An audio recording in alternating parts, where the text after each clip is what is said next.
What is going on, everybody? James Hancock here. Thanks for joining me for today's live stream about the career of Christopher Nolan. This idea popped in my head yesterday when I saw so many of his movies trending on Twitter. So I haven't done as much cramming and prep as I would usually do. So I'm looking forward to all of y'all's contributions as much as what I have to say. But I did rewatch a couple of his movies yesterday and just wanted to do a little refresher. But in any event, some good news. Oppenheimer appears to be doing a little better than expectations. It's going to be one of the biggest R-rated openings ever. And it's going to also be probably Christopher Nolan's biggest opening outside of the Batman trilogy, with somewhere around like 77 million. People originally projected about 45. So as I said in my review, I thought the movie was a career high, and I've left a link to my video in the description below. Also, y'all need to help me out because I'm going without my headphones this time, and I'm feeling a little naked because I can't test to see what the audio quality is. So if it starts getting weird, let me know in the chat.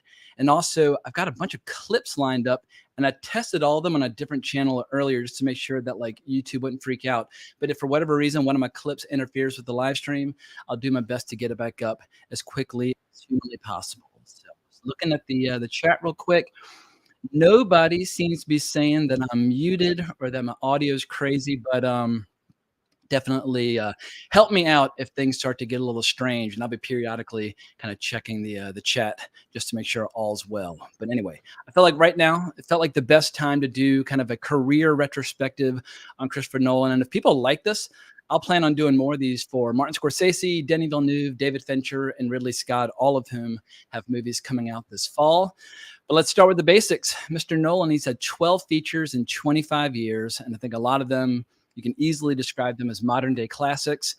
And he seems to be emerging as like a real auteur, especially with Oppenheimer, where he found a book he loved, he adapted it by himself, he filmed it, and it seems like in his back pocket, he's always got a bunch of different stories and ideas that he's juggling and developing. And sometimes these stories spend years in development before he pulls the trigger. But I love how his style continues to evolve.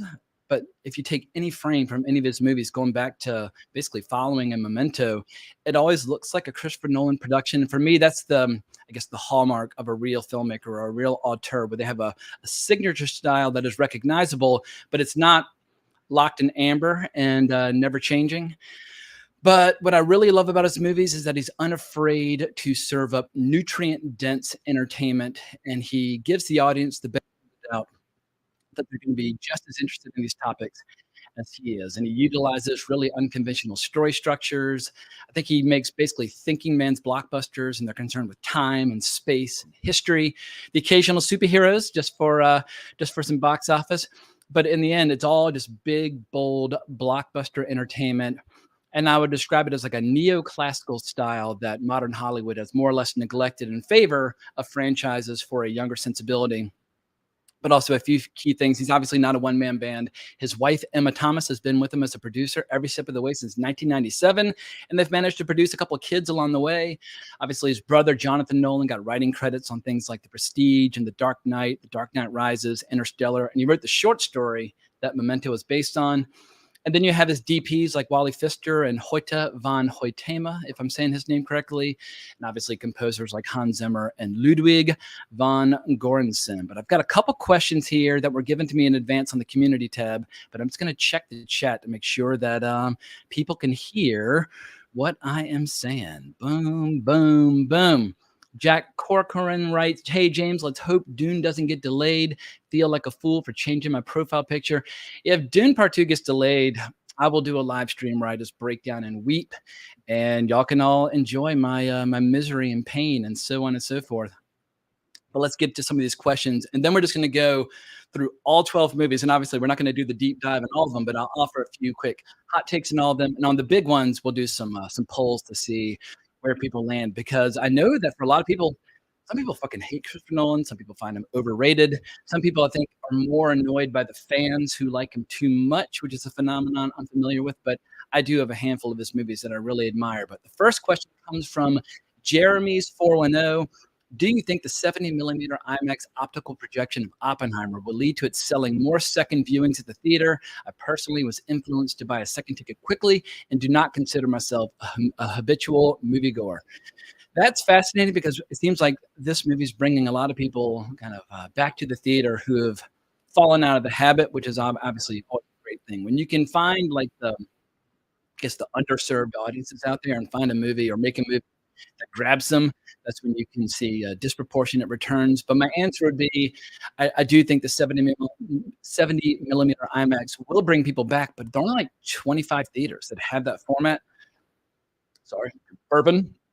I saw it in IMAX because I couldn't get into the 70 millimeter IMAX at the Lincoln Square here in New York, which is the only theater showing it in that format. And the Alamo Drafthouse is showing it in 70 millimeter. I actually had tickets for IMAX in 70 millimeter, and in the end, I just kind of closed my eyes and just like kind of threw a dart and decided on IMAX, not knowing if I was right or wrong. But yeah, so far so good. People seem to be going back for second helpings, or at a minimum, a lot of people who otherwise never go to the movies. Next question comes from Death Floyd 5441. He just writes, I remember Sammy Jenkins, and so do we all. I think Memento has aged extremely well when it comes to crime films, when it comes to thrillers, when it comes to stories with, like, how do you even describe the structure of that?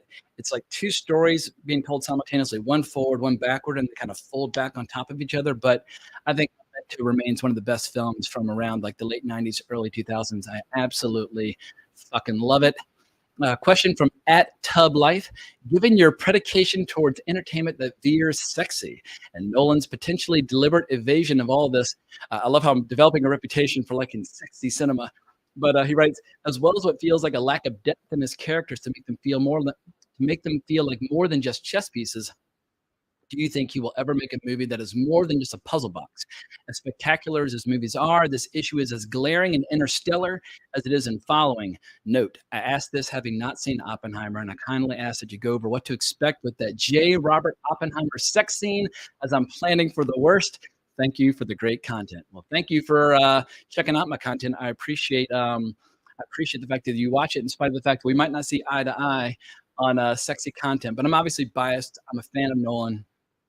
I don't completely buy the idea that his characters lack depth, because there's so many movies where they do, like, I mean, or at least where they have depth. Like in Memento, the character of Leonard is just fascinating. It's just a character perpetually creating his own sense of purpose long after he's gotten revenge for the assault on his wife. And the character played by Leonardo DiCaprio in Inception is haunted by this horrible grief over his wife's suicide and his inability to be a father to his children. But if someone wants to say that Nolan doesn't do like a deep dive like John Cassavetes, and fine, like I won't push back. Cassavetes is totally concerned with character and love and personality, and he's not that concerned with plot. Nolan loves plot. He loves story structure. So is he the deepest filmmaker? No, but I do think he has plenty of three-dimensional characters in his overall filmography. But as far as the sex scene goes in Oppenheimer, there are two, and they're brief, but buckle your safety belt. Let's go to the chat real quick, actually, and see what people have to say so far. So Cheryl Yera, Lara or Yera, I believe it's Yera. But anyway, Cheryl, she's been on a bunch of these live streams in the past. She writes, "Hello from Indiana, hello from New York City." Ye King or Ye King writes, "Cheers, mates and lads. I'm assuming you are from across the pond, so hello from New York." Eric Patterson says, "Hey, James." Eric, yeah, he's been following my channel for a long time. Diehard movie lover. Eric, always a pleasure to see you. Saloma on Planet Saturn, yet another loyal viewer. Evening Chief. Chief works just fine. We'll have to come up with a nickname, like some sort of bald-headed villain nickname. Tom writes, "Is James Hancock a fan of the critic Richard Brody?" I've read some Richard Brody, but I can't say that I've read enough where I have strong opinions in any way, shape, or form. Like there's certain film historians where I have very strong opinions. Like David Thompson is a film historian where I've read several editions of his biographical dictionary of film. Every time he does an update, I read it again. I fucking love it. But I don't read a lot of critics. I love listening to Bret Easton Ellis's podcast, where he just goes on these lengthy, like, his film rants, writes these film essays, which I find absolutely fascinating. I actually have kind of a low opinion of the critical community, where they seem incapable of joy or humor or pleasure. And I much prefer reading people where they seem real physical pleasure from the act of watching movies. And obviously, a lot of filmmakers scratch the itch for me. When you hear Martin Scorsese talking about movies, you can tell he gets real physical pleasure from watching flicks. So those are the commentators that I respond to more often than not. Ye King writes, seen Oppenheimer in IMAX yesterday. Yeah, that's how I saw it. I'm gonna have to go back again. Fucking rules. Mulvey747 writes, what up, James? Loving these solo streams. Thank you very much. This is my second one. I'm still very nervous. I was kind of hyperventilating beforehand. Thought I might even throw up, but so far, so good. I promise if I throw up, I will do it on camera. I won't do it out of frame. Everybody will get to enjoy that. But let's wrap up the questions from the community tab. John Dagnon 2668. I'm mispronouncing that last name. He left a comment last live stream as well, but he writes, looks like Nolan's World War II related films can rival Spielberg's World War II movies. He's getting close. Spielberg has 1941, Empire of the Sun, Saving Private Ryan, Schindler's List, and of course all the Germans and Nazis and the Indiana Jones trilogy. But I say trilogy very deliberately because I don't care about 4 and 5. But I think if Christopher Nolan makes one more great World War II movie, the competition will officially be for real. Question from @the Goji Shea. He writes, are you watching closely? I need to see that one again. The Prestige, The Dark Knight, and Inception are my top 3 from Nolan. For people who don't remember, the line, are you watching closely, comes from The Prestige, which it could easily apply to his entire filmography. I think The Prestige is world class, adapted from the book, and that's I guess maybe he's done that in Oppenheimer. I think those were his only 2 book adaptations, but I'd have to double check to be sure. But I think that's one of his best. And I think The Prestige kind of unlocks his thoughts on the illusion and the grammar of filmmaking and how filmmaking is basically a very elaborate magic trick for achieving the results that you want to achieve on screen. Question from @Solus90. I've only watched Christopher Nolan's Dunkirk and loved that, but my question would be, which of the pacing across all of Nolan's movies did you like the most? Since I like the pacing for Oppenheimer. Well, I feel like you're starting in a good spot with Dunkirk and Oppenheimer, but the rest of his filmography might seem unrecognizable compared to those, since those are obviously concerned with history, and he's got a lot of kind of sci-fi action thrillers and superhero movies to his name. But when it comes to pacing, I think it's tough. The Dark Knight, it's got this propulsive forward momentum that never slows down. But I think what I like even more than his pacing is his story structure. Movies like Memento, Inception, Dunkirk, and Oppenheimer have some of the most intricate story structure I've seen in modern movies. And the last question I received in advance was from another Gen 42. He writes, Christopher Nolan plays with time and reality a lot in his movies. I can only speak for myself, but I've had little trouble following those stories, while I know some countries have added titles to explain to the audience to avoid confusion. I wonder if these movies are superior to his movies that follow a singular timeline and take place in one reality. I would say those movies are more ambitious, but speaking only for myself, I wouldn't have minded the occasional clue in Oppenheimer, or at least initially, to tell us which year we're in during certain storylines, because it's jumping back and forth between the 30s, the 40s, and the 50s, and the black and white helps. And I still love the movie. I mean, I think it's maybe his best movie, but a little hand-holding early on wouldn't have been the worst thing. But let me have a quick sip of water. I've got a giant ball of phlegm in the back of my throat. Sorry for the description, but I got to wash it down before I choke on camera. So let's just dive right in at the beginning of his career, following from 1998. And I do have a clip prepared. And once again, if something goes horribly wrong and YouTube freaks out over my clips, I will do my best to get a live stream back up and running as quickly as humanly possible. But here's the clip for following right now. So you followed women? I followed anybody. I just wanted to see where they went, what they did. It was supposed to just be completely random.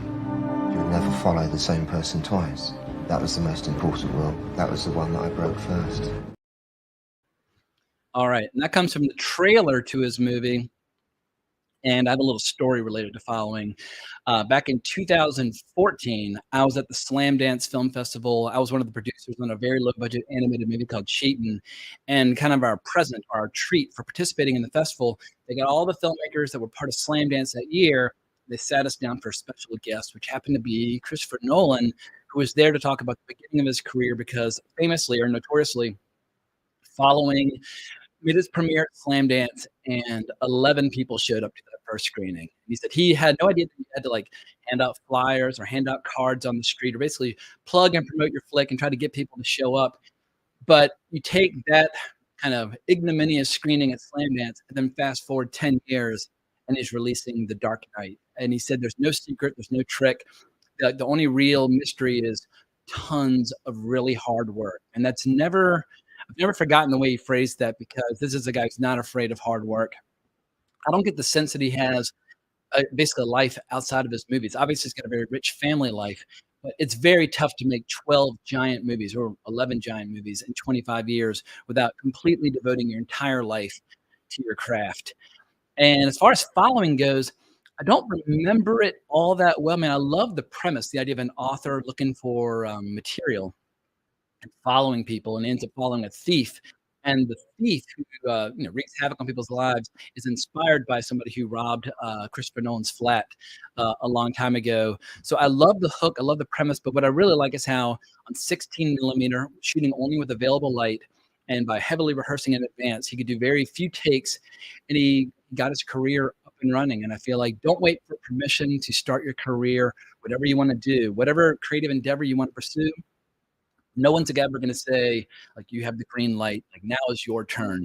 You just have to go out and get started. And if you're lucky or talented or both, then good things can happen.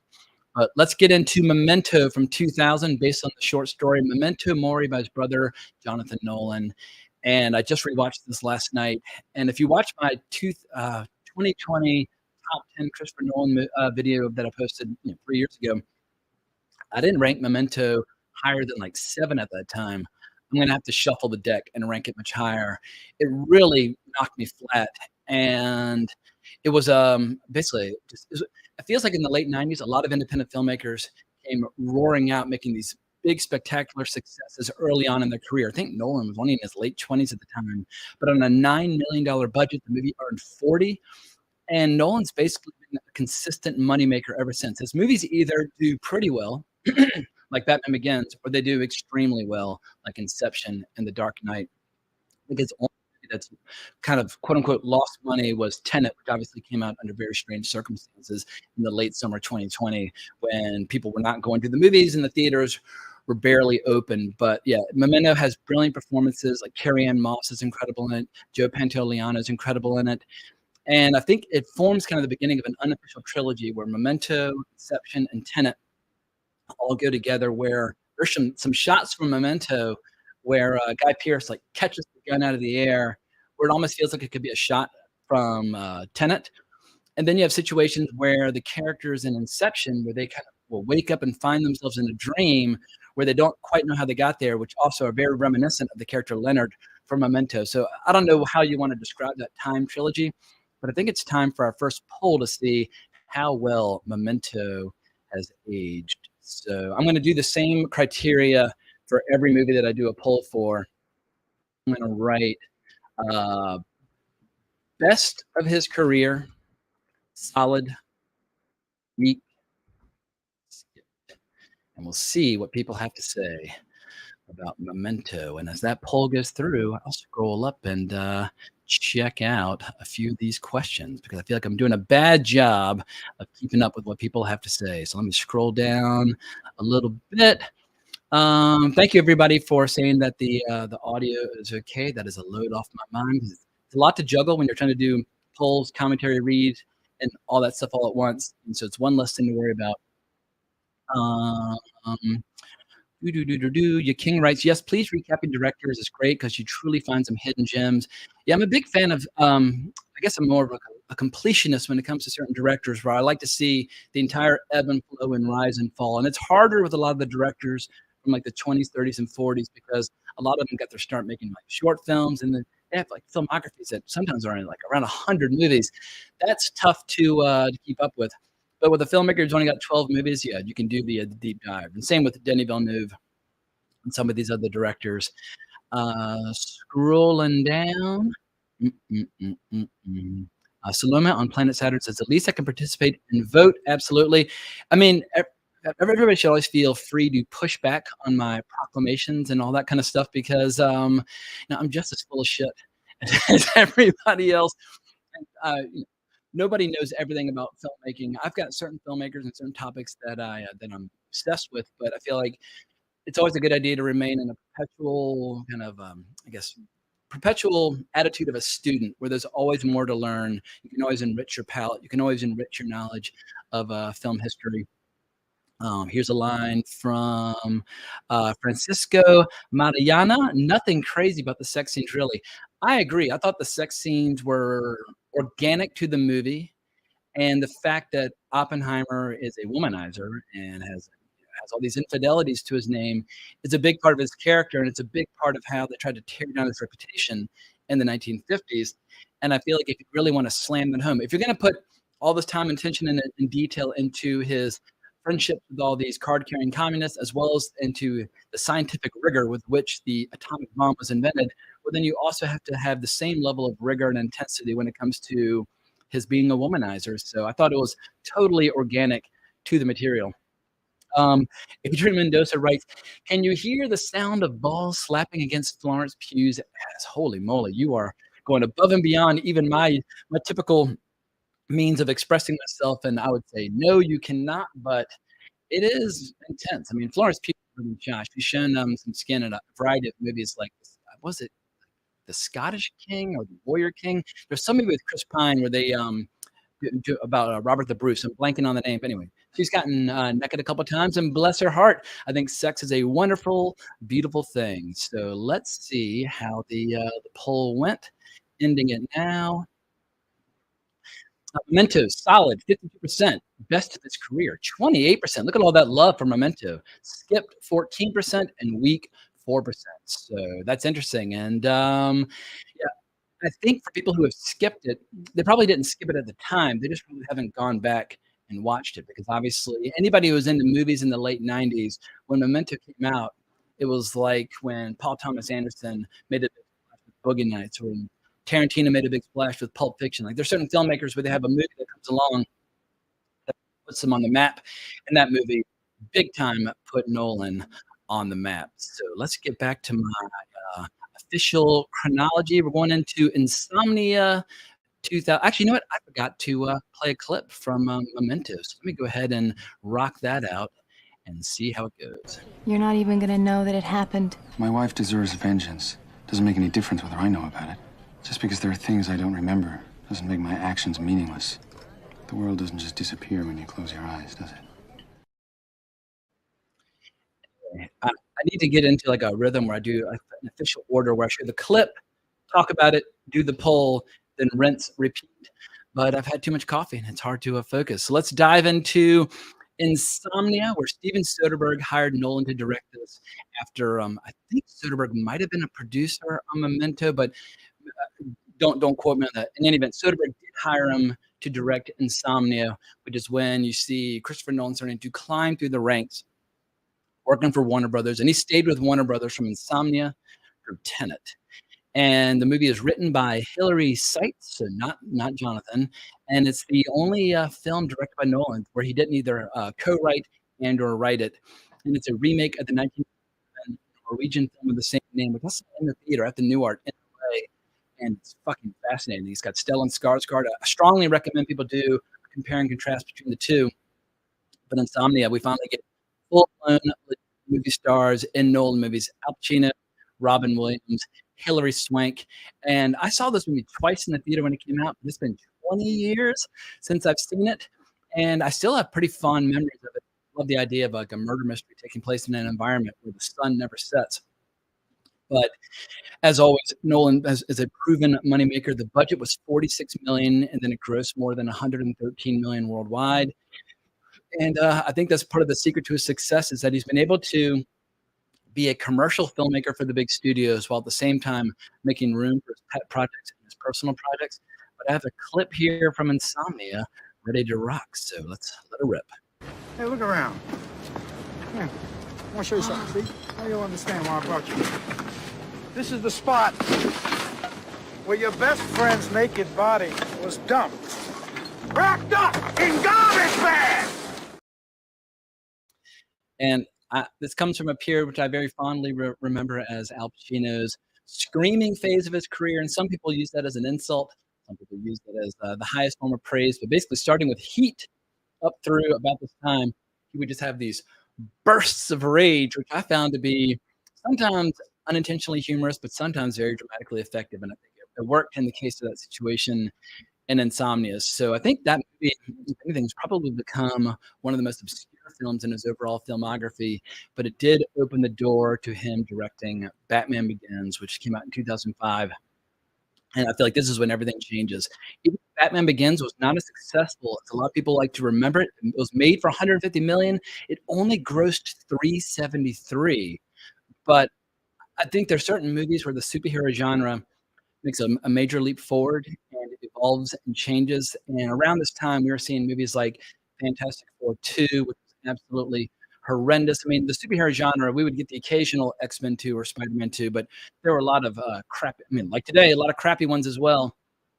But suddenly, it felt like there was like Nolan had given the genre permission to make movies for adults that could be taken seriously, just like any other genre. Sorry, I've got this something going on in my throat that I just can't defeat. So what I'm going to do is I'm going to play a clip from Batman Begins, one of my favorite clips, and I'm going to clear my throat hard while the clip plays. So let's let it rip. Your parents' death is not your fault.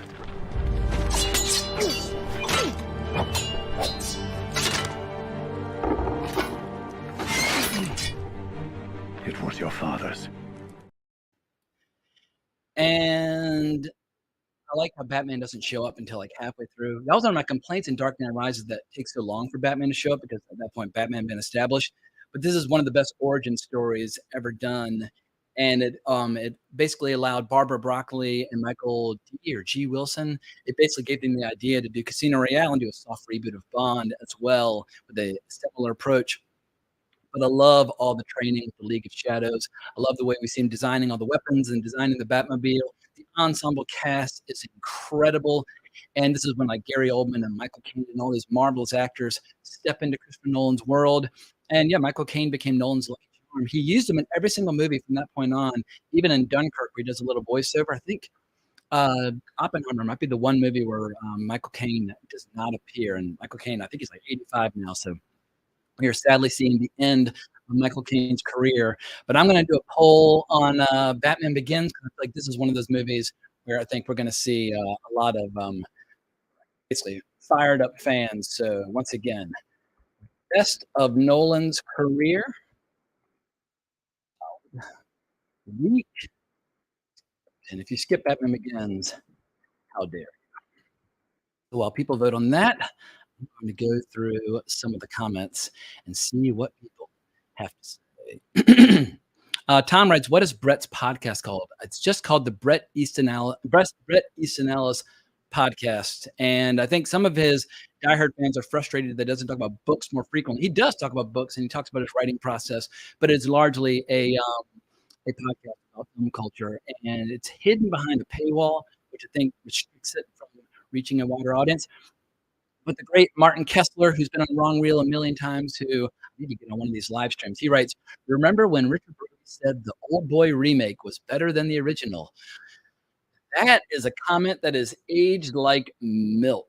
Yeah, I would not be inclined to agree that Spike Lee's remake, if you want to see Scarlet Witch and Thanos get it on, then yeah, see the remake of Old Boy. But Park Chan-wook's original Old Boy is so goddamn good. I saw it at a midnight screening at Sundance with Park Chan-wook in attendance, and I think half the crowd was pretty goddamn drunk.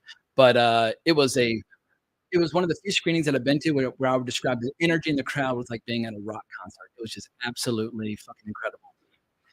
Daniela writes, "Hi, greetings from Mexico City. Hell yeah, La Ciudad de Mexico. Hello from Nueva York." Francisco Mariana says, "Hello from Lima, Peru." Very cool. I'm going to have to start working on my Espanol because I studied a little Spanish in high school. Spent a summer in Spain in 1993, but that was all a long time ago. And sadly, most of my Spanish has been forgotten. Adrian Mendoza writes, "Hey, James, the audio quality is a bit garbled, just a bit. FI. Shit. I wonder if that's because I'm talking too close to the mic, or if the audio continues to be a problem, everybody let me know. But or maybe I should just plug in the damn headphones." which I'm going to do right now because now I'm paranoid and I won't be able to focus unless I can hear what I have to say. Oh, you know what? Maybe the audio was garbled because I had an extra window open from YouTube. At any rate, I'm going to keep the headphones on the rest of the show because now I'm officially paranoid. But thank you, Adrian, for the heads up. So let's see how the poll went on Batman Begins. Ending it now. Batman Begins, solid 86%. Best of Nolan's career, 4%. Weak, 4%. Skipped, 4%. All right. Seems like people think that it is solid across the board. Yeah, I think it is one of those major leap forward. It's not as good as The Dark Knight, but I think it created like a seismic change in the superhero genre or how a lot of people perceive it. But maybe I've said enough about Batman Begins at this point, and it's time to push on to The Prestige, where we get Wolverine versus Batman. And as I mentioned before, I feel like The Prestige is one of those movies that feels like commentary on the filmmaking process based on the book by Christopher Priest. And once again, I'm sorry to be so concerned with dollars and cents, but I think it's a key ingredient to why Christopher Nolan has been able to make so many movies his way. But The Prestige grossed 109 million worldwide on a budget of 40. So not a runaway sensation, but if you can consistently make money with your movies over and over and over again, then the passion projects like Oppenheimer will materialize. And I've got a clip from The Prestige ready to rock right now. But you wouldn't clap yet, because making something disappear isn't enough. You have to bring it back. And as I was watching this clip and as I was watching Oppenheimer, it occurred to me, how many filmmakers are there out there who can make dramas on a big budget scale? Like in the 80s and 90s, big budget dramas came out all the time. Sometimes we would see big budget dramatic flops, like a movie like Meet Joe Black. That was a drama with no, car chases or superheroes or spaceships. And it lost like nearly every dollar that was invested in it. But Hollywood used to invest in dramas. I feel like Tarantino, Paul Thomas Anderson, and Christopher Nolan are some of the only filmmakers left where they can get away with making a drama on a large scale. And Oppenheimer, obviously, it's got explosions. But in the end, as people talking in rooms for 3 hours, there are very few filmmakers with the commercial track record where they were given like basically rope to hang themselves with and make a movie like that. And so it's a very rare special privilege. And people are always talking about how Christopher Nolan should do like a James Bond movie. I feel like if you're one of those rare filmmakers where you have the ability to make original films, then it is almost like your responsibility in life to do nothing but, because there's so few filmmakers that have that opportunity. And most of them are trapped doing, the latest reboot or remake or sequel of something that was popular a long time ago. But let's get back to some of the comments. Let's see if the audio has changed at all. Standing Reserve writes, not sitting through 3 hours. How dare you? Nobody likes to sit in the theater for 3 hours, but some movies are worth it. Some movies are longer. I went to see Bernardo Bertolucci's 1900 at the New Beverly one time in LA. And I think the uncut version of that is like 5 hours and 15 minutes. And I brought a pillow to sit on for that. And it had an intermission, but even with an intermission, I was there all goddamn day. And not every filmmaker is capable of delivering a movie that's worth sitting through for 5 hours and 15 minutes. But because Nolan likes shooting in IMAX, the projector can't physically handle the strain of a movie longer than 3 hours. Apparently the prints for Oppenheimer weigh 600 pounds. And those are the physical limits of the projector. So not to worry, he will never make a movie longer than that. So I'm not seeing any more comments. All right, so Ellie Soda says the audio sounds much better. Oh, man. So anyway, now I'm kicking myself because last live stream, someone said, take your headphones off. You look ridiculous. And I agree. They do look ridiculous. But now I feel like the first 20 minutes of the live stream were totally fucked up. So I will never do a live stream again without wearing my big, clunky, silly headphones. I'm just going to scroll up to some of the comments. Dude, Charity Smith writes, I've been thinking about having a Nolan movie rewatch marathon. His movies are always hit and miss with me. Maybe I would appreciate them better now. I would agree. There are ups and downs like with any filmmaker, but some of them are going to jump out at you and blow your goddamn mind. Agent Black writes, I thought I would love Interstellar as I'm a space geek, but it fell short for me. I know I'm in the minority on that one. It's a solid film, but I don't hold it as his best. I don't hold it as his best either. It's incredibly ambitious, incredibly complex, and it takes science seriously. But I've seen it a few times now, and maybe I'm just too stupid, but if someone were to say, describe in your own words how that movie ends, I would have a very hard time articulating what is happening. But like the first 2/3, I feel like you can describe in layman's terms pretty easily. And so I just found the ending to be horribly inaccessible, where maybe they got a little too clever perhaps for their own good, or maybe once again, I just need to do more homework to fully appreciate Interstellar. But it's definitely one of the best science fiction films in the last like 10 years or so. But it is a little challenging to watch. Boom, boom. Agent Black writes, 10 minutes late, but I made it. Thank you, sir. Endgame writes, even Nolan's short film was pretty good, if anyone has seen it. Is that the one about the brothers Kwai, the stop motion animators? Because I think it came out like in 2015. I was looking for it last night, then I got sidetracked and I forgot to follow through. But yeah, I'm assuming it's pretty fascinating. Those animators are absolutely brilliant. Adrian Mendoza writes, I've yet to see the following. I mean, if you're expecting a movie on the level of one of his great movies, you're going to be disappointed. But it is fascinating seeing what are the experimental early films that unlock a big career, the same way like Richard Linklater made Slacker before he made Dazed and Confused and things like that. Scrolling down a little more. Eric Patterson writes, please don't choke on camera, James. Yeah, whether that's literally or figuratively, I will hopefully avoid both. Choking mentally is still a very real possibility, but I think I've had enough water now where everything is flowing. So where the hell are we in the filmography? I think we left off with The Prestige.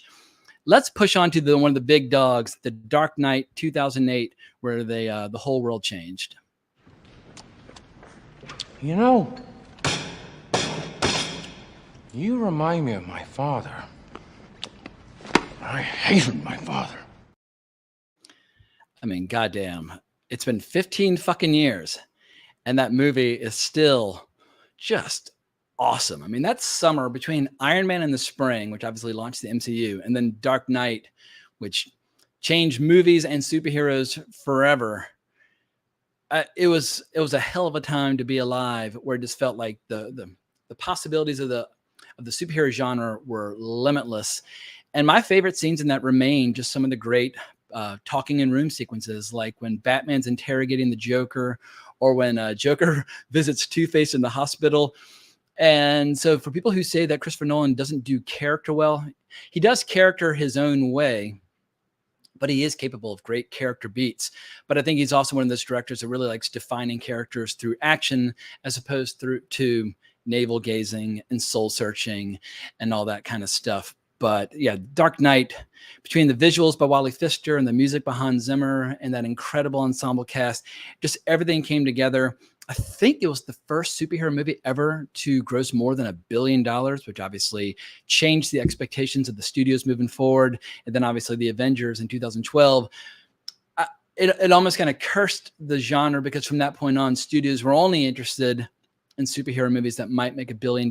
I miss the days where like James Gunn would make Super, or Matthew Vaughn would make Kick-Ass, these kind of deranged, subversive, really fucked up kind of sadistic superhero movies. But who knows? Maybe if we get enough giant flops in a row with Disney and Warner Brothers, maybe we'll see a return to the small micro-budget superhero movies. But it's time for another poll, because I have a feeling this one is going to probably not surprise a lot of people in terms of how much people like it. But The Dark Knight, I still think it's Nolan's most entertaining movie. Whether or not it's his best, that's for y'all to decide. So Nolan's best, solid, weak, skip 10. If anyone says weak, then you're just fucking with me.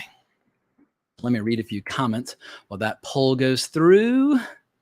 Sorry, I keep doing that repeat sound. That's me just trying to fill in an uncomfortable silence. Like a lot of people who talk too much, silence or dead air always makes me nervous. All right. Neri Neen or Neri Nine, I hope I'm saying that name correctly, writes, very nice to meet you, James. Love your insightful thoughts about movies. Thank you so much. I think a lot of people find my thoughts about movies to be vulgar and offensive, but what people can never deny is my passion. I think in the age of AI, a lot of people who do commentary in any way, shape, or form on any topic are going to struggle. But I feel like one of our weapons in our toolkit is authenticity and honesty. So even if people don't agree, or even if people hate the way I'm phrasing something or describing something, at a minimum, I hope people will always recognize that I am speaking from the heart, perhaps obnoxiously so. Agent Black writes, I haven't seen Tenet or Oppenheimer yet. I love most of Nolan's films. Memento is in a league of its own. Tenet, I rewatched last night, and my feelings on it have changed since I first saw it in August of 2020. I mean, I try to think about 2020 as little as possible. That was a really strange year, but I did go to see that. It wasn't the first movie I saw back in the theater. I saw New Mutants, then I saw Tenet. And at that time I was in such desperate need of a movie going experience and that kind of big budget spectacle. I think I forgave it for a lot of its flaws at the time, but I watched it last night and I think I liked it a little less the second time through, where the movie, unlike Inception or unlike Memento, where I feel like those movies are effortlessly entertaining, Tenet feels in a lot of ways kind of like exhausting, where it's very busy and very filled with action, but not a lot of like genuine thrills and excitement. And same way I felt like I was a little bit too simple to understand the ending of Interstellar, the ending of Tenet, where you've got a battle where some people are inverted fighting backwards in time and some people are not inverted fighting forward in time. I don't know if it works or not because I can't even like digest or process what's happening. Like Memento has a similar structure where it folds back on itself, but very successfully. I don't know why I find Tenet so unsatisfying, but I think now I'm confident in saying Tenet is my least favorite Christopher Nolan movie, but Oppenheimer's maybe my favorite. So he has bounced back in my eyes in a big way. So let's see what people are saying about The Dark Knight. The Dark Knight, solid, 50%. Nolan's best, 36%. Interesting. Weak, 13%. How dare you? And skipped, 0%. That's funny. Everybody saw it, which is the sign of a big movie. All right. So yeah, Dark Knight. I could do an entire live stream just about The Dark Knight. I almost feel like it deserves its own live stream, but I don't want to get too sidetracked. But I'm going to be doing more live streams about Nolan in the future because I don't think he's going to retire anytime soon. So back to the comments. Francisco writes, Interstellar is his best. Interesting. Yeah, I've seen Interstellar either 2 or 3 times now.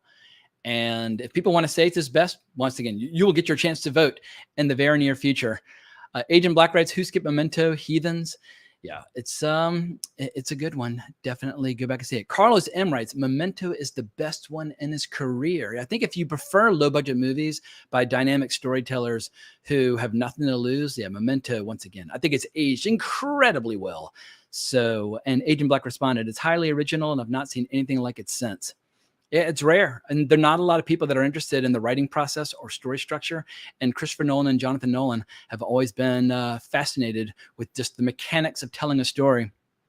Martin Kessler writes, I remember when Memento was always on top 10 mind twist movies type lists. I mean, that ending, so fucking good, where you get 2 major revelations. I'm not going to share them here in case people haven't seen it, but Joey Pantoliano is telling Leonard basically some harsh truths that Leonard has to wrestle with, but it's not that hard to wrestle with because he forgets everything. He's not an amnesiac, but he can't form new memories. So anything that he gets exposed to, it fades really, really quickly. So he doesn't have to wrestle with that inner torment for very long.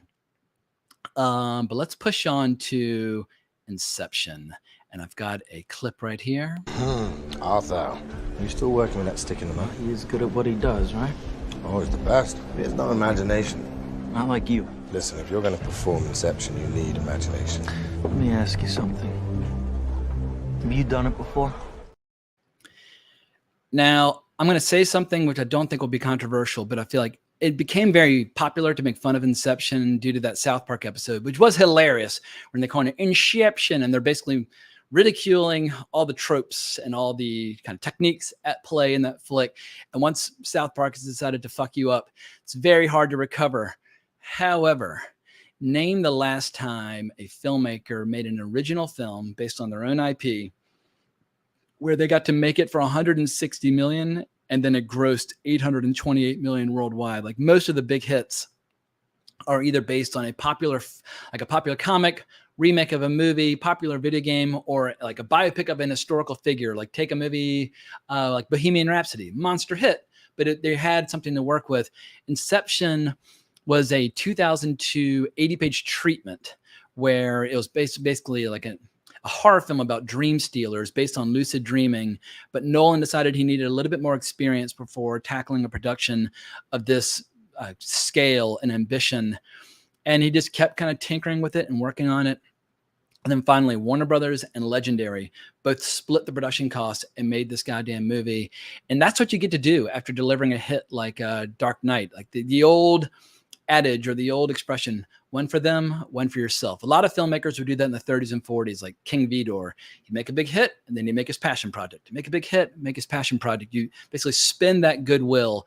And Inception is a great example of that. But it also happened to turn out to be a giant blockbuster. And when it comes to just the grammar of filmmaking, what I really like seeing the cross-cutting about 2/3 of the way through, where you've got stories in 3 different levels of dreaming, where 5 minutes in one level equals about an hour in the next. And the same hold true for the next layer down. So every layer is moving at a totally different speed. But the movie was seamlessly and flawlessly cross-cutting between those 3 layers. And it wasn't complicated or tough to understand. Like it was a perfect balance of like lean, mean exposition to understand the world, but at the same time, thrills and excitement and entertainment. And I love that final shot. When I'll never forget the first time I saw it in the theater, when it got to the final shot with the top spinning, and one person in the crowd, I don't want to scream into the mic, just went, "Oh my God!" They screamed with like sheer delight and excitement at just how clever or how entertaining and provocative that last shot was. And that's what movies should do. People should scream, "Oh my God," with thrills and delight at the end of your movie. So I don't think there's any confusion as to why that movie was such a giant hit. And so we're going to do a little poll about this one because I feel like this is one of the big ones. So Inception. Damn you, Trey Parker and Matt Stone. You're just too goddamn funny. Nolan's best. Solid. Weak. I will go looking for some comments and see if I can find some good stuff in here. So, Eliotic Stranger, I know I'm not pronouncing that correctly. Saw Oppenheimer last night, nearly full IMAX. Crowd was captivated. My crowd was similar. I saw it at the 34th and 8th AMC here in New York. And that theater's got a bit of a notorious reputation where it's kind of a theater can throw you a lot of curveballs when it comes to audience participation in the movie. And they were just held under its spell. And toward the end, people started kind of shouting out and like cheering over certain like kind of political proclamations and that sort of thing. And it was interesting seeing how there was a wide spectrum of different points of view in the crowd, given where they were cheering. But the crowd was, I mean, you could have heard a pin drop. And that is a very rare thing where just a movie just like carries an audience in their hands, like over 3 hours where they're just riveted every step of the way. Leo Alvarez writes, does anyone know where to find Nolan's short documentary, Quai? Is it worth hunting down? Love the idea of Nolan handling a doc. Yeah, I looked for it last night. I got sidetracked. And yeah, sadly, I do not know the answer to that question. All right, let's look over at the poll, see what folks think about Inception. Solid 51, 31% say weak. I'm going to blame part of that on the Trey Parker and Matt Stone. Nolan's best, 11%, skipped 3%. For those who skipped it, give it a go. I think you'll be surprised. It's one of those movies where what's hilarious is how everybody in the movie seems to be dressed like or looks like Christopher Nolan. And Christopher Nolan's famous for wearing like very sharp, tailored suits. And everybody's got like that Nolan. I mean, Nolan's got a beautiful mop of hair. Just anyway, it just feels like a movie that perfectly reflects Nolan's personality, style, and flavor. And I think one of the only scenes from Tenet that I really like is when John David Washington is being told by Michael Caine that he needs to go see a tailor because the Brooks Brothers isn't going to cut it. And he's told that the Brits don't have a monopoly on snobbery. And Michael Caine just says, well, we might not have a monopoly, but we definitely have a controlling interest. So, yeah, sharp suits are definitely a big part of Christopher Nolan's overall oeuvre. But maybe that's all I've got to say about Inception. Let's push on to The Dark Knight Rises from 2012. And I've got a clip ready to rock right now. Bane. Let's not stand on ceremony here. Mr. Wayne. Now, The Dark Knight Rises, I don't think is the equal of The Dark Knight. However, when Bane and Catwoman and Batman are all on the screen at the same time, that's some special stuff. And Tom Hardy just leans all the way in. That whole scene where Batman is just getting like 7 shades of shit kicked out of him, basically getting his spinal cord torn out. And he's using all of his tricks with little pyrotechnics and turning off the lights and that sort of thing. And just how Tom Hardy just leans into those lines about you think darkness is your ally. I mean, when an actor is clearly feeling pleasure with the way they're delivering a line, it just gets very compelling and very fun. And I think the movie's too long and has maybe too many characters, but it is a fitting end to the trilogy. And a lot of people feel like that should have been the beginning of the DCEU as opposed to the end of its own thing. But at a minimum, that trilogy will remain, a beloved classic trilogy until the end of time. It's absolutely fantastic. And yeah, Batman doesn't show up till deep into it. And I don't know if I really liked all that stuff where he's going through physical therapy and all these people are cheering, he's digging his way out of that pit. I feel like Batman, more often than not in the movies, should always stay in Gotham. The one exception being when he goes to Hong Kong and Dark Knight. I thought that worked really well. But I just feel like Batman is a creature in Gotham. The architecture and the flavor of the city should be at one with the character of Batman. And then you take him out of Gotham and it all starts to get a little bit strange. But let's push on to Interstellar. Originally a Steven Spielberg film that Jonathan Nolan was working on. Spielberg moved on. Christopher Nolan was recruited. As I mentioned before, the ending eludes me. But I like the ambition. I like the technical mastery, like the idea of having an IMAX camera and the nose cone of a Learjet to get a great shot. Only Christopher Nolan gets to do that kind of crazy shit. But for people who don't know, the premise for Interstellar was conceived by producer Linda Obst and theoretical physicist Kip Thorne, who collaborated on the film Contact and had known each other since Carl Sagan set them up on a blind date. And so I like the fact that you had all these scientific consultants on the flick trying to help basically some of the science at least appear realistic and rigorous. And I feel like, anytime you're doing a big movie, whether it's a big Lord of the Rings film or a big science fiction film, bring in the experts and try to do it right. And so speaking of which, here's a little clip from Interstellar. It's time. The gravity on that planet will slow our clock compared to Earth's drastically. I bet.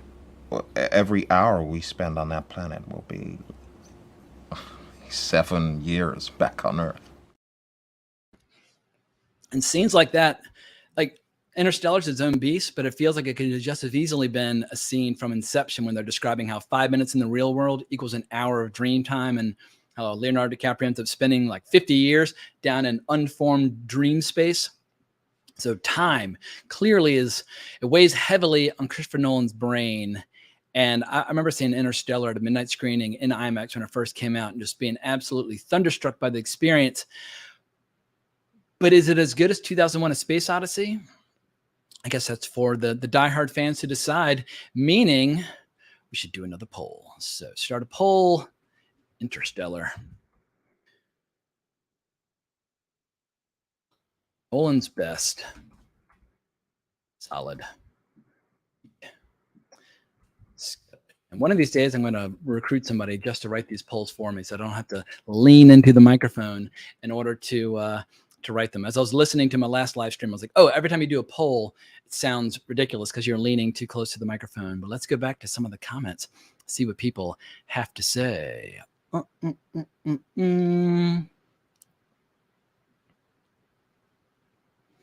Martin Kessler writes, Insomnia is maybe Nolan's weakest film. Maybe, but I enjoy it, and I like Robin Williams in that quite a bit. R.I.P. Robin Williams. I think Tenet for me is his weakest, but if people want to say Insomnia, I won't kick. Martin Kessel-Oster writes, there's no one element in Batman Begins as good as Ledger's Joker, but on revisit, I think it's my overall favorite of Nolan's Batman trilogy. It definitely feels wildly original and incredibly dynamic. I mean, just the entire origin story becoming part of the League of Shadows is just absolutely fucking riveting. Sunny Singh writes, Oppenheimer is best biography ever made after Capote, and Cillian Murphy, greatest screen performance in a biography film after Philip Seymour Hoffman in Capote. I had some people pushing back on my pronunciation of Cillian Murphy's name. Like, you need to learn how to pronounce names correctly. It's Cillian.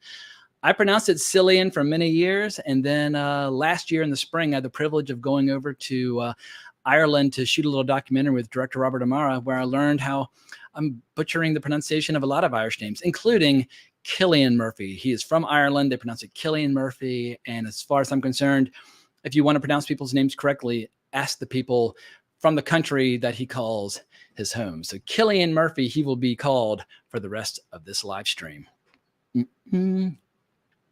Ellie Soda writes, it feels like Nolan's awesome montage sequences were birthed in Batman Begins. Yeah, maybe. He's got great ones. I'm trying to think, did Memento have any great montages? Maybe not. You might be right.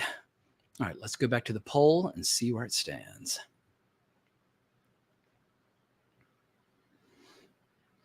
Interstellar, solid, 64%. Weak, 20%. Holy moly. Nolan's best, 8%. Skipped, 5%. And just because the comment is right above the poll on the screen, Skullman writes, I like the name Skullman. That's fucking fantastic. Big fan of your channel. We have similar tastes when it comes to films and directors. Nolan has had a big impact on me. I think he's had a big impact on film culture, period. His movies have grossed billions. They're starting to get awards consideration, which doesn't really matter. Like if a movie is going to have the love and affection of film lovers for many years to come, or awards, I would take the love and adoration of cinephiles, because the Academy Awards, if you look at the history of the Academy Awards, it's not that impressive a list of movies. Like they get it wrong more often than not. And also, while I'm here, while it's on my mind, I'm going to gift some memberships, because I want to give out some memberships with every live stream. And slowly but surely, I will build up the confidence to do membership-only live streams. But I want to make sure I get into the habit of doing a lot of live streams before I start trying to kind of squeeze people. So once again, all my memberships will be for free until I say otherwise. But I guess, where are we? We're at Dunkirk, 2017. Let's go ahead and let the clip rip right now.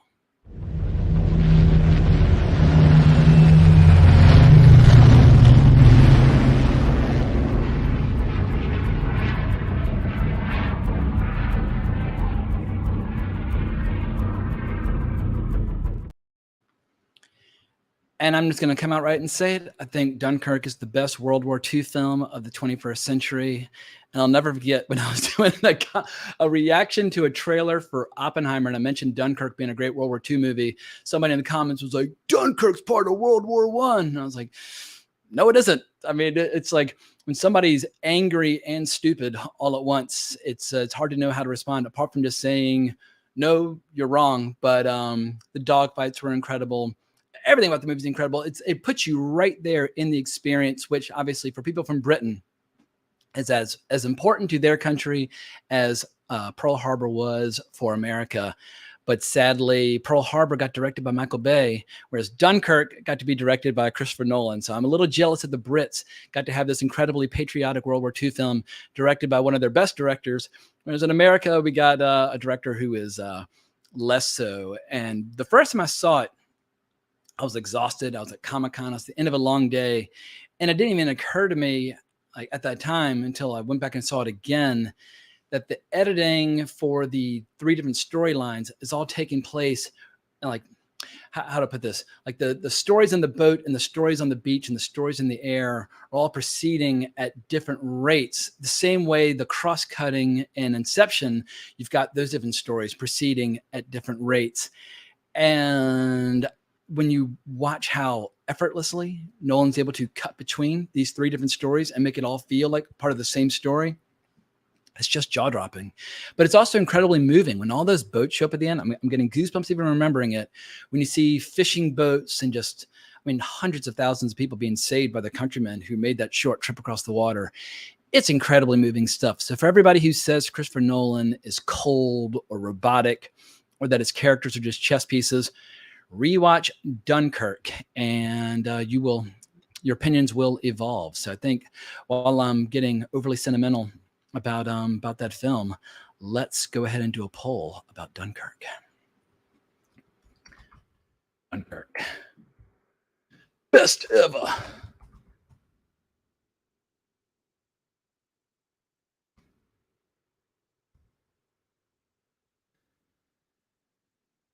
I think I've seen Dunkirk 3 times now, and it continues to impress me more each time I revisit it. But let's go back to the comments and see where we stand. Saloma on Planet Saturn says that Oppenheimer is Nolan's best movie. Yeah, I agree. Ellie Soda says The Prestige is Nolan's best movie. Haven't seen Oppenheimer yet.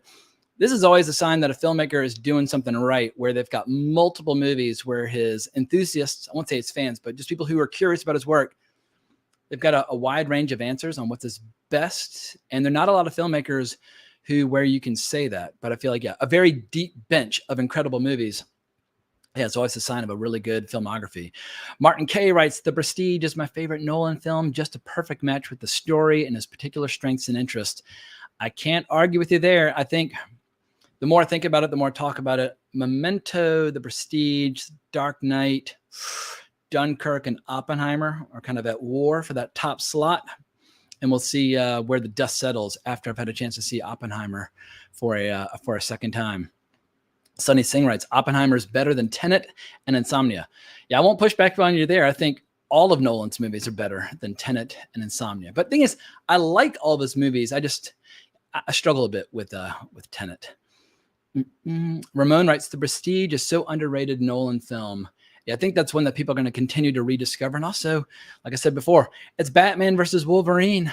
You're never going to get to see Batman versus Wolverine ever again unless Warner Brothers and Disney get in such dire straits with their franchises they decide to collaborate on a Marvel versus DC crossover, which probably would do well. But let's see where this poll has landed.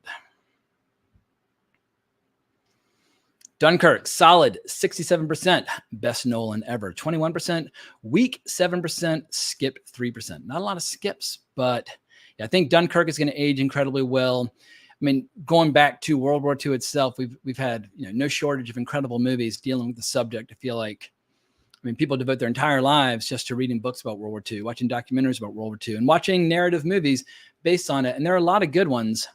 Like the Battle of Britain is incredible. If you like Dunkirk, definitely see the Battle of Britain. Some of the dogfights in that, you're like, whoa, this is clearly a movie that Nolan saw at some point. And I feel like A Bridge Too Far is a really good one. And then you've got your fun adventure movies like The Great Escape. But yeah, World War II has no shortage of really fucking phenomenal movies. I might have to do just like a top 10 World War II movie. But it's a weird thing where some movies are jingoistic, kind of rah, pro-war. Some movies are about like the Holocaust and the horrors of war. So it's hard to do a fair compare and contrast between different World War II movies because take Oppenheimer. It's concerned with a very different like arena set within World War II. But I'm going to push on to Tenet. I'm not going to spend too much time on Tenet because I think I've already talked about it quite a bit. But due to its crazy release and how it's released on HBO Max at the same time, and obviously no one was going to the movies at the time, it did technically lose money. It had a budget of $200 million. It grossed $365, meaning that between marketing and the division of revenues with theaters, it probably needed it to make like $600 million to break even. So Tenet did lose money, which led to Christopher Nolan storming away from Warner Brothers in protest. And he put out his screenplay for Oppenheimer to the highest bidder. And Universal said, yes, thank you. We'll take that. And I don't know, maybe actually, even though I'm not going to talk about Tenet quite a bit, I do want to show a clip, which I like quite a bit, which feels like it could be a scene straight out of Memento.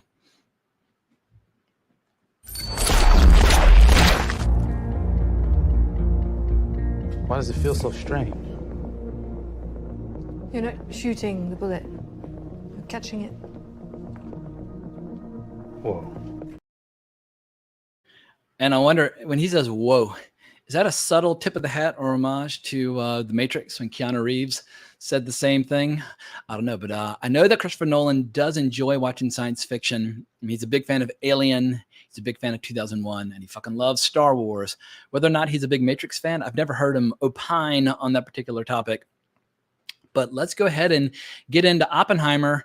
I would love to hear what people are thinking. And I'm not going to go into too many spoilers because I know a lot of people haven't had a chance to see it yet. It's doing very well theatrically. It's going to be tough to get tickets. And obviously, Barbie's doing extremely well theatrically. But it's a crazy weekend where I heard Matthew Bellany describe this on the podcast The Town, where he says, this weekend we have a situation where 1 + 1 = 4. And what he meant was, rather than Barbie and Oppenheimer cannibalizing each other and taking audience away from each other, they both seem to be elevating the whole theatrical experience this weekend, where a lot of people are seeing Barbie where they haven't seen a movie in years. A lot of people are seeing Oppenheimer where they haven't seen a movie in years. And I had one person leave a comment on my review saying she's a woman in her 70s and she was seeing both movies and she hadn't seen a movie since before the pandemic. I was like, whoa, all right. So this is obviously going to be the biggest weekend of box office all year.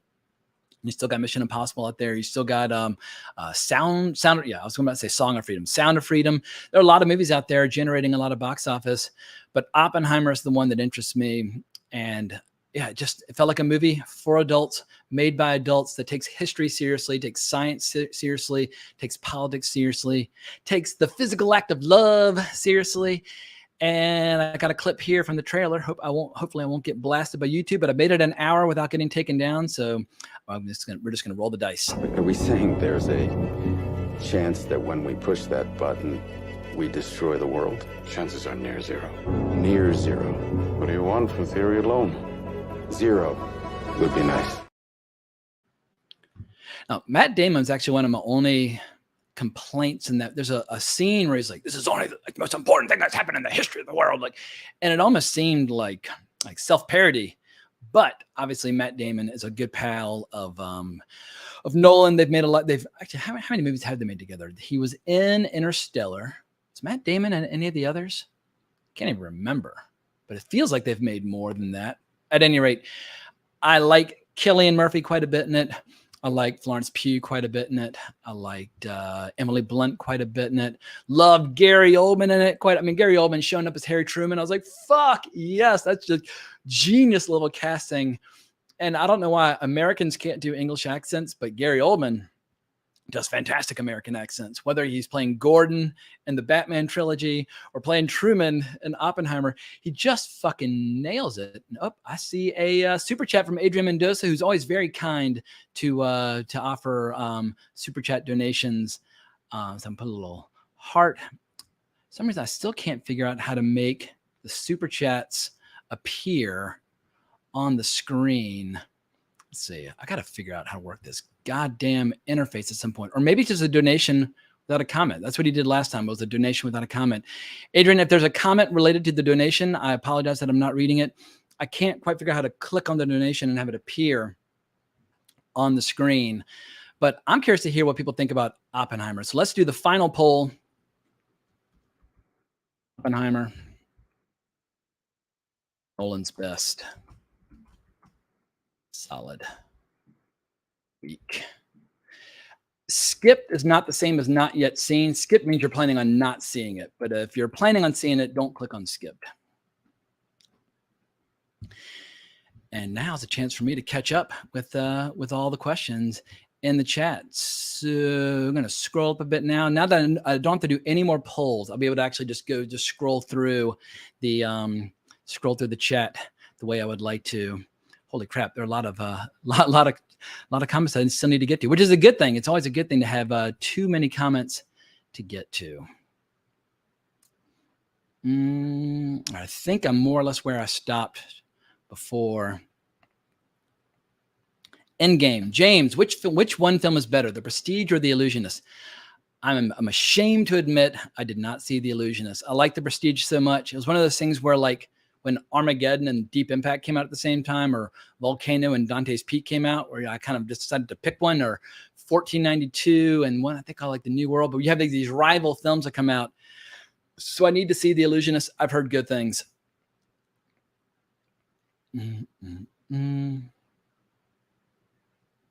Agent Black writes, The Illusionist is amazing. There you go. LA Soda writes, the audio sounds much better. God damn it, I'm kicking myself that I started the whole fucking live stream without my headphones, but you cannot cry over spilt milk. What's done is done. Martin Kessler writes, they need to bring back intermissions for 3-hour-long movies. Agreed. I mean, at age 47, I can't go 3 hours without having to take a leak. So, yeah, they definitely could bring back a few intermissions, and I would not kick. Adrian writes, I'm doing a Barbenheimer. Yeah, I've not seen Barbie yet. I had a ticket to see it at noon yesterday, and I stayed up so late doing my review for Oppenheimer because I chugged so much caffeine. I stayed up to like 5 in the morning. I ended up sleeping through my screening. Then I finally realized there's not a single part of me that wants to see Barbie. I was going out of like obligation, or I wanted to see it just to kind of have a more thorough knowledge of the competitive landscape. I've never liked Barbie. I've never given a shit about Barbie. So I feel like the people who love playing with Barbies or who love Greta Gerwig, they're the ones who should be. And clearly there are plenty of people out there. There's a good chance it might have the biggest opening weekend of any movie all year. So yeah, I don't think the movie needs me banging the drum on its behalf, because I think it's going to absolutely dominate this weekend. Ramon writes, do you think the sex scenes in Oppenheimer are necessary evil? I think they were crucial to the story. And I feel like there's a difference between like sex just for the sake of like throwing it in there for a little titillation, or sex that is actually part of the story. And it was a part of the story.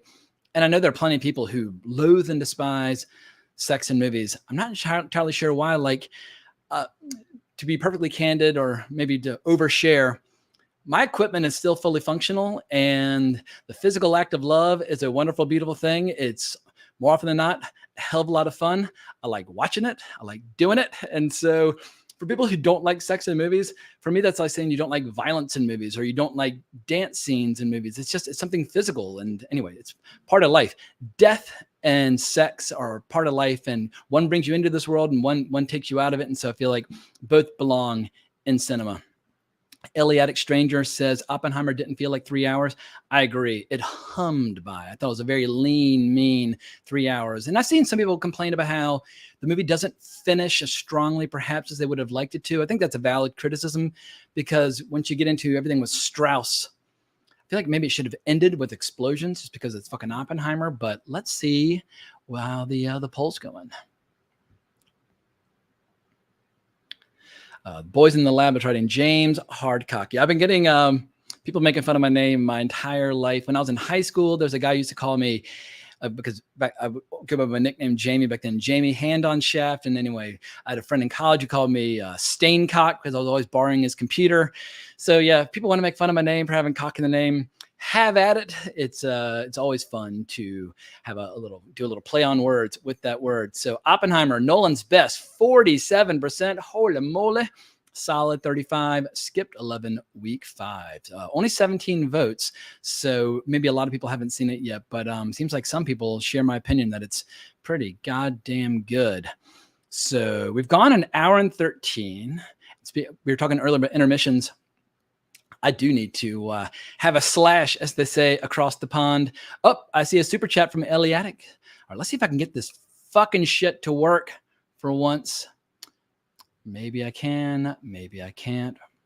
Why am I so stupid when it comes to getting the comments to appear on the screen? I don't fucking understand this.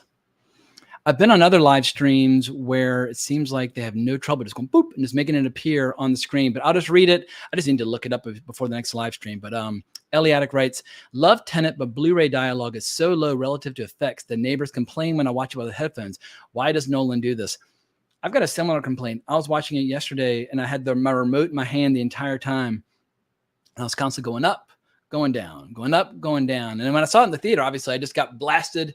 Then other times I was straining to hear Kenneth Branagh's doing that strange Russian accent where he's kind of mumbling under his breath where you can't understand what he's saying, all while they're sailing and talking about spycraft and opera. It's like, maybe I have that conversation when the sailing scene is over. But yeah, the audio was definitely strange. And I remember at the time reading, there's some explanation by Nolan talking about how he was trying to create an overall like audio experience that wasn't dependent upon hearing every word. But it seemed to be more frustrating than not for people. Let me keep scrolling down.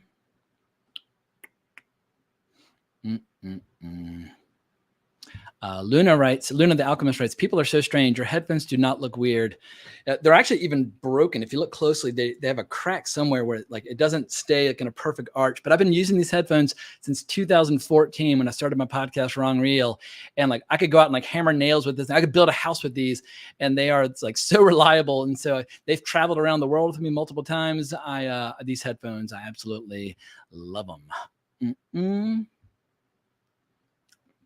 Ramon writes, Nolan movies have a tendency of bursting your eardrums. Not mad about it, though. Yeah, he definitely goes a little crazy. Sunny Singh writes, I want more sex scene in movies. High five. Yeah, some people get it. Brandon Cronenberg, he got it with Infinity Pool. What else? The show, The Idol, which people fucking hated or just avoided like the plague. But some filmmakers still recognize the value of sex scene in film and television. And I recognize it's not for everybody, but I feel like there should always be some. And I feel like if you don't like sex in cinema or don't like sex in TV, like you've won the culture war. Like the majority of film and television is very puritanical and it's the way it looks at sex. So I don't get why people are complaining, because the great majority of content is following the path that you would like it to. And so don't begrudge us freaks and weirdos when we get to when we want to see a little skin from time to time. Tom writes, how do I get into 1930s cinema? Start with Pre-Code. I mean, late 30s is incredible, where you've got movies like Stagecoach, which are these giant movies, or Only Angels Have Wings, or comedies like 20th Century and Bringing Up Baby. But early 30s, Pre-Code, whether it's Pre-Code horror or Pre-Code gangster movies or any kind of Pre-Code, they're going to blow your mind. And the filmmakers like William Wellman or Joseph von Sternberg or Howard Hawks, like there's so many great filmmakers working at that time. Yeah, start like gangster movies like Little Caesar and Public Enemy and Scarface, or comedies like Duck Soup and Horse Feathers by the Marx Brothers. But yeah, early 30s is just fucking glorious. Andreas Esser writes, not even a Nolan fan, but I'll stick around anyways. Thank you very much for sticking around. Yeah, I know Nolan's not for everybody, but hopefully eventually we'll slowly but surely get around to more filmmakers that more people find interesting, because my plan is to do big filmography episodes about a lot of directors moving forward, because there's so many good directors that have movies coming out this fall.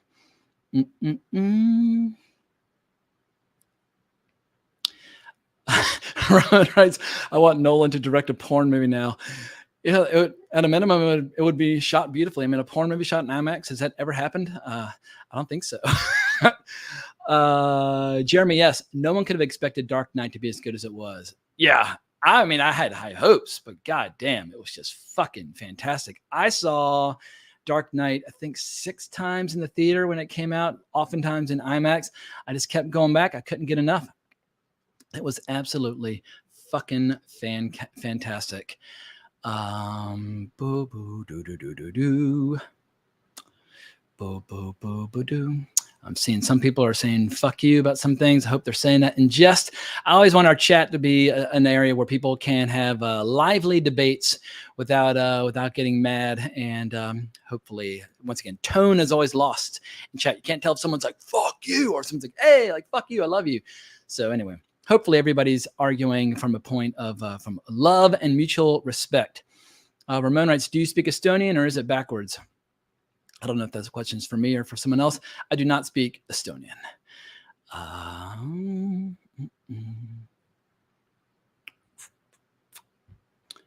You won't get a film like Inception ever again. This is what Agent Black says. Thanks for reminding me of the rarity of this gem. I'm going to watch it again tomorrow afternoon for the first time in almost a decade.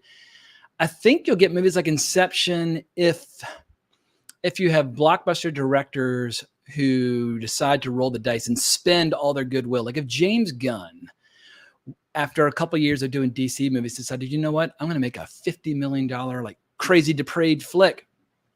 I don't think anybody would tell him no if his movies can continue to perform commercially, but it's a business of hits. And I heard this phrase from my boss, Sid Gannis, years ago, where he said, the problem with show business is that, I want to get the quote right. He says, the problems with movies as a business is that it's an art form. The problems with movies as an art form is that it's a business. And I feel like that paradox is always going to be kind of like where art and commerce meet is where the best movies happen. If you lean too far into either side, you get some movies that can be unsatisfying. But a movie like Inception, I feel like it's where art and commerce meet, or Oppenheimer, where art and commerce meet. So Christopher Nolan, he knows how to toe that line. All right. I hate to say this, but I'm having a panic attack to use the Delight Loves Movies writes, "You merely adopted the dark. I was born in it, molded by it." Yeah, that line is so goddamn good. Love it. And I don't know if y'all saw this. It's worth looking up. Years later, Tom Hardy, I think it was an Instagram video, he was quoting lines from The Dark Knight Rises, but without the script. He was just kind of mumbling his way through the lines and not really, I mean, he was holding up a cup from like playing soccer over his face. Basically, his dick armor on his face, imitating Bane. It's one of the funniest fucking things I've ever seen on the internet. And I think at the end, he like kisses his dog on the lips. Anyway, Tom Hardy, love and adore him. And I think, don't we have a Tom Hardy action flick to look forward to later on this year, directed by the guy who did The Raid? Hang on, quick bit of research. I think he's the star of it. Upcoming, yeah, Havoc 2023 from the director of Raid 1, Raid 2, Gareth Evans. So yeah, we might have to do a live stream about Gareth Evans at some point as well. I'm really looking forward to seeing that bad boy.